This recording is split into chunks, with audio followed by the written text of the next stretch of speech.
Would you take a look at that, folks? We are down yet again. It's currently about noon on the East Coast. We have the S&P 500, the Russell, the NASDAQ, and the Dow. I mean, they're all red between 0.4 to 0.5%, as the Dow's actually leading the red. Now it's down 0.7%. Holy crap, that's not looking good. And we have the VIX right around 22 points right now. So let's just dive into it. We're going to break down the markets. We're going to talk stocks, and we're going to go over what I'm looking to do in these markets. So if you guys find value, of course, all I ask is to hit that like button. Feel free to subscribe as well if you want, and maybe I'll ask a little bit more if you guys want some free stocks, which is a win-win here. Get up to 15 stocks from Moomoo and up to 12 stocks from Webull, linked right down below. And now let's get into the video. So you guys can see earlier in the day, the markets were actually in the green. We had the S&P 500 at 402 here on SPY. Triple Q at one point was at, let me pull it up here, it was at about 298. And you can see since that point, and mind you, that was in the morning, and all pre-market, we were uptrending. You guys probably saw that.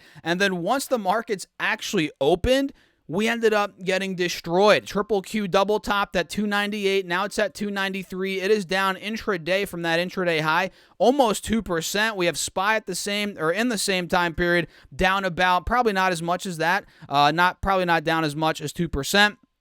But it is down pretty dang close, 1.4% here from 402 down to about 396. And look at this, guys. This goes to show the bears are clearly still in charge. In the short term, we took out the lows from yesterday. The lows from yesterday on SPY were 397. Now we're at what? 396. We hit 396.35 earlier, so we took the lows out. That means bears are still in charge on SPY. And let me see if Triple Q took the low out as well. Probably. Yeah, look at that. We hit 292.55. The low from yesterday was right around 292.80. So to me, guys, doesn't take a rocket scientist to tell you this, but bulls are losing grip. They're losing grip 100%. You know, the fact that Triple Q failed at 300, 298 this week in general, that's not good. And the fact that SPY broke under 400, obviously that is not good either. So if we pull back a little bit, let's look at the larger time frames very quickly. Then we'll talk about some stocks, guys. SPY is now under,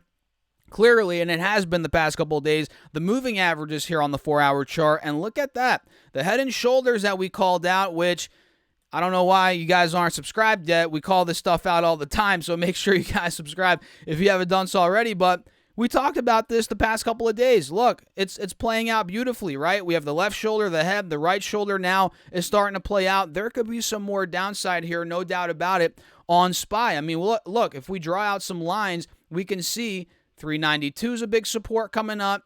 You know, we already broke 398, so that's gone. That's forgotten about at this point. We're already under that. But 392 is coming up. If that breaks, we could see some more downside. Like I've been saying on SPY, Triple Q. Look at this. Now, with today's move, it's starting to peak under the 180 SMA, just like SPY. SPY's a little bit ahead, of Triple Q in terms of falling under these moving averages, but Triple Q is not far behind. It looks like it's starting to break down here, and my alert's at 290. If that were to break, there's probably going to be more downside. And look, the head and shoulders on Triple Q is playing out as well, like we covered, in the past couple of videos. So, yeah, this does not look good for the bulls whatsoever right now. What do you guys think? Let me know your thoughts down below in the comments. And now let's just take a look at some stocks as the markets are getting worse and worse as the minutes go on, as I'm making this video, guys. So we got news this morning that Netflix is going to be cutting prices in some different markets, and I think over 30 countries they're going to be doing that. And some of these countries include I forget, but Venezuela, I believe, a bunch of countries. Go look it up, guys. I forget exactly which countries, but they're cutting prices, that's for sure, in over 30 countries. And the stock is also getting its price cut. Look at that. It's down 6% right now, and it's at about $315. And overall, it is now down from 380. It's down about 17%. So just like that, Netflix is almost back in a bear market. I know it's crazy, but it's almost back in a bear market. And with that being said, it is still holding the trend. It is still holding an uptrend here. So I'm interested to see what happens right around 305, 310, 315 on Netflix. Really, between 300 and 320, this is going to be a very interesting spot. Are bulls going to respect the uptrend? Are we going to hold 300, 310, maybe see a bounce and a move back to the mid 300s? or is this going to, collapse right through this trend? I mean, it's already under the moving averages on the 4-hour chart. Now, is it fully going to break trend and maybe start going under 300? 275, which then, I mean, that'd be a big reversal for the Bears. So I'm very interested to see what's going to happen here. And quite frankly, in the short term, I mean, we're very oversold. The RSI is literally falling under the page here. You guys can see down here. I'm not sure if you can see it, but I feel like we're due for a little rally in the short term before we end up picking direction, and by rally, I mean just a little short-term rally, whether it be $10, $5, $10, $15, whatever it is. I feel like that could be in the cards here for Netflix. And look, they're cutting prices because there's rising competition. There's rising competition, and there has been for quite some time here. It's no longer 2012, 2013, 14, when Netflix was really the only, popular streaming service out there. You guys know this. There's so many nowadays. And with a lot of the other streaming services, their prices are a lot lower than Netflix is. They're going to have to make an adjustment in certain markets. I mean, I don't think they're not cutting prices in the U.S., but in certain markets, which again, go look them up. I can't name them off my head. I forget exactly which countries they are. In certain markets, they're cutting prices, which that's probably a reason why the stock could be falling. Maybe I'm off page on that or off beat on that. I don't know. What do you guys think? All I know is that this is due for a little short-term rally, at least in my personal, humble opinion. So let's look at some other stocks very quickly, guys, before we wrap the video up. We're going to keep it nice and short for this video. NVIDIA's up 12%. I mean, this thing...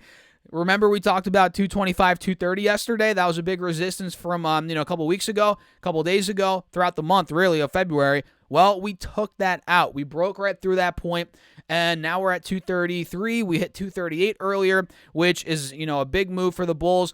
And we can see if we pull up the 3-year chart now, to me, it looks like, first of all, we have an inverse head and shoulders. I don't think I caught that yesterday, but I'm seeing it now clear as day. Inverse head and shoulders, you guys see that, with the next main resistance being between 260 to 265, maybe towards $270, right? That's where this thing could be going. So NVIDIA, and mind you, in the short term, it is a little overbought, so maybe it pulls back a little bit before it, continues towards 260, 270. But either way, guys, it's clear that direction is in the bulls' favor, and there's no sign of a pullback right now. There's just no sign of a pullback, so we have to watch it very closely. AMD is also running. It's up 2%, obviously not nearly as much as NVIDIA, but still 2% green day for AMD right now. It looks like it is getting rejected by this 50 SMA on the 4-hour, which isn't the best sign, so that means it was up a lot more earlier. Earlier, yeah, it was at $82 almost. Now it's at $78. So if AMD could run up, maybe retake that 50 SMA at about $82, maybe then it can make a move towards 85. Then if 85, 86 were to break, which is where my alert's at, that's where we could really, really, really start taking off. So those are 3 stocks that I'm looking at here: AMD, Netflix, and NVIDIA. Let's see some other ones that are selling off potentially. Tesla's down on the day, which I might make a Tesla video later on today to do a little breakdown on that. Pinterest is down a little bit, which is one that I'm interested in, as it is near the bottom of this uptrending channel still, and I'm waiting for that break above 26. If it does break 26, we could get a big move from that point. So yeah, I mean, that's pretty much it. I don't want to make this video too long, and I kind of like making the little 8 to 10 minute videos, maybe a couple of those per day. Then the night video obviously would be longer. So we're gonna stick to that format for now, 8, 9, 10 minutes. So yeah, that means time's up, guys. Time's up. We're gonna wrap it up quick, short, sweet, to the point. If you guys enjoyed it, of course, hit the like button. Make sure to subscribe, and don't forget to get up to 15 stocks from Moomoo and up to 12 stocks from Webull, linked in my bio. Get your free money, guys. And if you want to check out the Patreon, you want to join that and see me build a Patreon portfolio, you want to be part of the Discord, you also want to see my charts throughout the day, my thoughts throughout the day, all of that's on Patreon, link down below, or you can go to stasserfest.com, stasserfes.com/Patreon to join. I'll catch you guys on the inside. I'll see you in the next video. Peace out.